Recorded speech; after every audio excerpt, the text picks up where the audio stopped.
Halo, perkenalkan nama saya Faisal Abdul Latif Saifuddin. Saya seorang mahasiswa BINUS Online Learning Program Studi Manajemen Bisnis. Selain berkuliah, saya juga memiliki pekerjaan sebagai ASN atau aparatur sipil negara.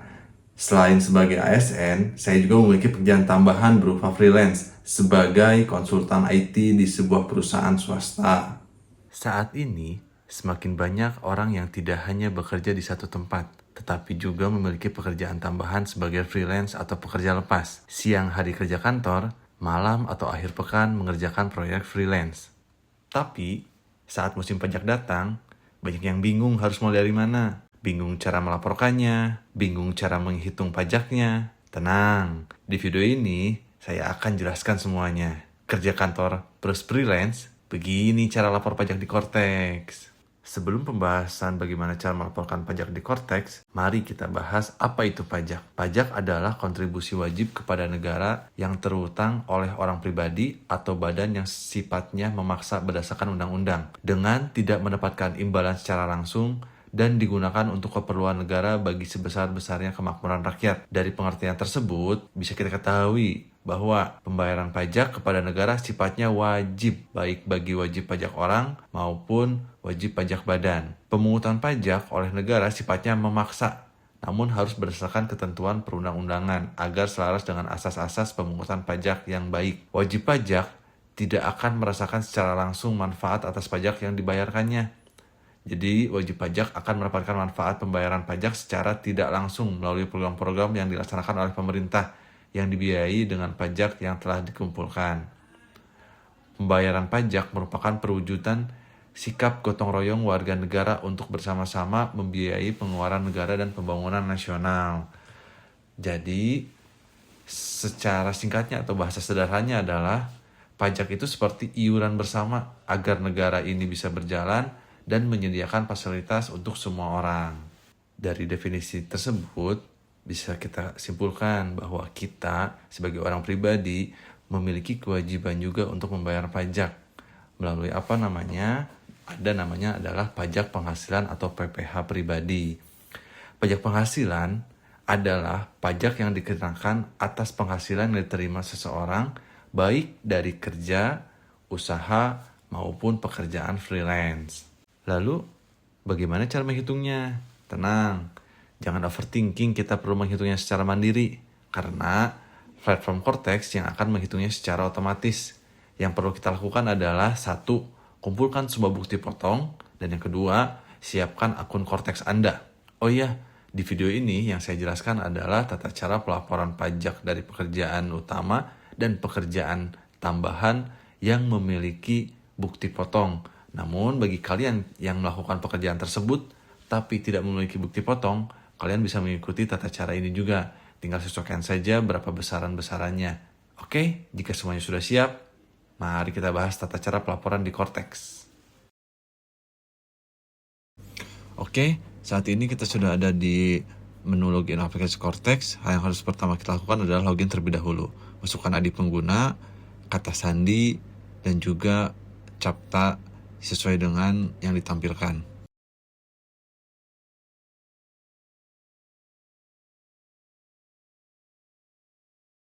Berikut adalah tampilan awal ketika kita sudah berhasil login. Saat ini yang akan kita lakukan adalah pengajuan pemberitahuan penggunaan NPPN. Apa itu NPPN? NPPN adalah norma perhitungan penghasilan neto. Ditujukan untuk wajib pajak orang pribadi, usahawan, dan atau pekerjaan bebas seperti dokter, notaris, aktris, konsultan, influencer dengan omset dalam satu tahunnya itu kurang dari 4,8 miliar. Maka kita bisa menggunakan metode NPPN untuk pelaporannya.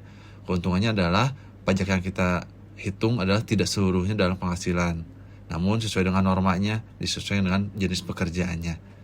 Oke, pertama yang harus kita lakukan adalah melakukan pengajuan pelaporan di menu layanan wajib pajak, layanan administrasi, dan juga buat permohonan layanan administrasi. Lalu pilih yang AS04, pilih AS0401, dan klik lanjut.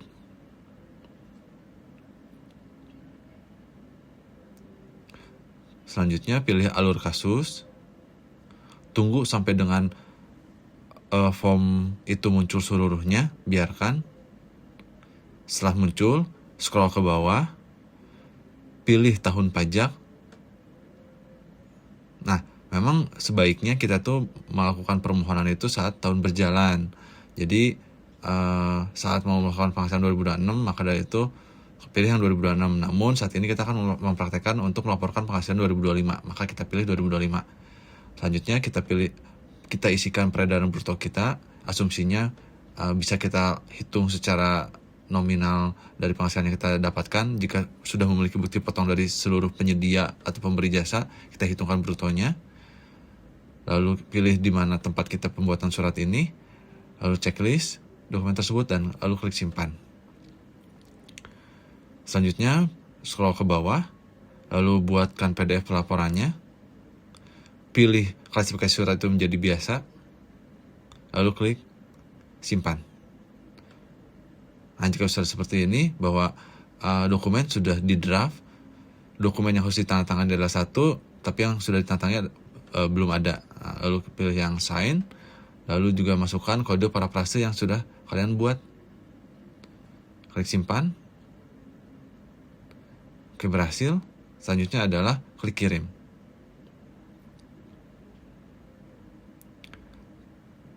Pada tahapan ini, jangan kalian klik menu lainnya. Biarkan proses dari sistem ini belajar seluruhnya dulu.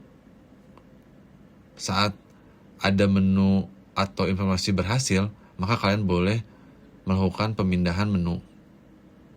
Nah, seperti ini berarti tandanya pengajuan kita sudah berhasil. Setelah selesai mengajukan NPPN, selanjutnya kita membuat SPT tahunan. Di menu SPT, lalu pilih buat konsep, pilih orang pribadi, pilih SPT tahunan dan juga periodenya tahun sebelumnya, dan juga pilih SPT normal. Lalu buat konsep. Setelah itu kita edit konsep yang setelah kita buat. Yang pertama harus kita lakukan adalah melakukan posting SPT untuk mengambil seluruh data yang ada pada akun kita, data bukti potong. Jika ada informasi gagal, biarkan sampai dengan dia merefresh sendiri dan berhasil. Oke, setelah statusnya komplit, kita lanjutkan dengan memilih sumber penghasilan. Yang kita checklist adalah pekerjaan dan juga pekerjaan bebas, karena kita memiliki 2 pekerjaan. Selanjutnya, pada menu B, kita isikan 1A-nya ya, karena kita memiliki pekerjaan pendapatan dari pekerjaan utama.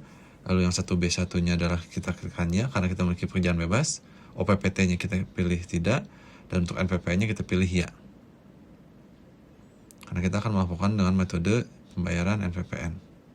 Oke, penghasilan dalam negeri lainnya kita tidak, luar negeri juga kita tidak. Jika memiliki zakat juga kita pertama isikan tidak, karena saya tidak kawin dan memiliki 3 tanggungan, diisinya TK3. PPh tarutannya kita tidak punya, isikan tidak. Lalu PPh dipungutnya kita isikan ya untuk memanggil seluruh pemotongan pajak yang sudah masuk ke akun kita. Selanjutnya kita yang hanya kita isikan tidak seluruhnya karena tidak memiliki bukti potong pajak PPh 25. Utang tahun pajak kita isikannya karena saya memiliki utang pajak. Lalu juga yang bersifat final juga ya, karena saya seorang PNS ada pemotongan pajak final. Penghasilan yang tidak termasuk wajib pajak saya tidak punya. Dan juga ini tidak termasuk objek pajak juga isikan tidak. Nah, untuk isian pada menu induk sudah selesai, lanjut ke R1. R1 adalah pengisian harta dan juga utang dan juga pencatatan lainnya.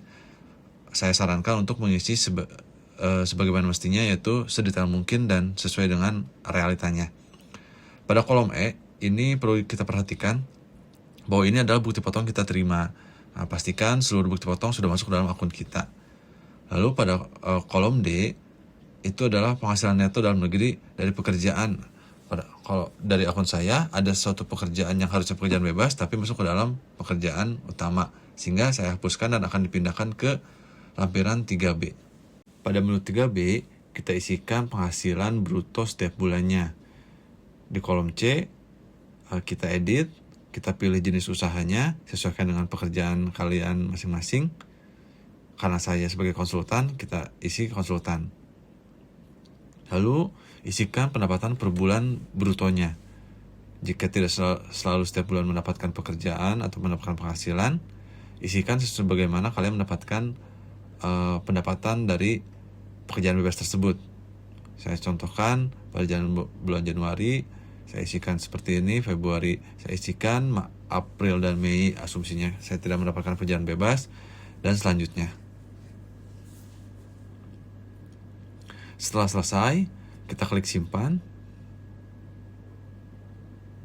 Lalu kita kembali ke L3, lampiran L3A4. Nah, di sini baru isikan normanya. Di poin A, kita klik tindakannya edit, lalu isikan besaran norma sesuai dengan pekerjaan kita. Karena konsultan itu pada norma Kementerian Keuangan ada 50%, maka kita isikan 50%. Nah, ini maknanya adalah 7.500.000 ini yang terkena pajak dari pendapatan 15 juta, hanya 7.500.000 yang mendapatkan pajaknya. Kembali ke menu induk, kita lihat apakah sudah masuk atau belum. Nah, pada kolom B, 1B.3, sudah masuk pencatatan netonya 7.500.000. Nah, jika sudah seperti ini, berarti pencatatan NPPN sudah selesai. Statusnya kurang bayar. Hal ini dikarenakan pendapatan saya di kantor utama sudah memasuki tayar yang 15%, namun pemotongan pajak dari sisi pekerjaan bebas baru 5%. Tata cara pelaporan sudah selesai, kalian bisa simpan konsep ataupun langsung melakukan bayar dan lapor. Sekian video singkat tentang apa itu pajak dan cara melaporkannya, khususnya bagi orang pribadi yang memiliki pekerjaan tetap dan juga pekerjaan tambahan berupa pekerjaan bebas. Saya tutup video ini dengan quotes. Bangga bayar pajak, orang bijak taat pajak, pajak kita untuk kita, lunasi pajaknya, awasi penggunaannya.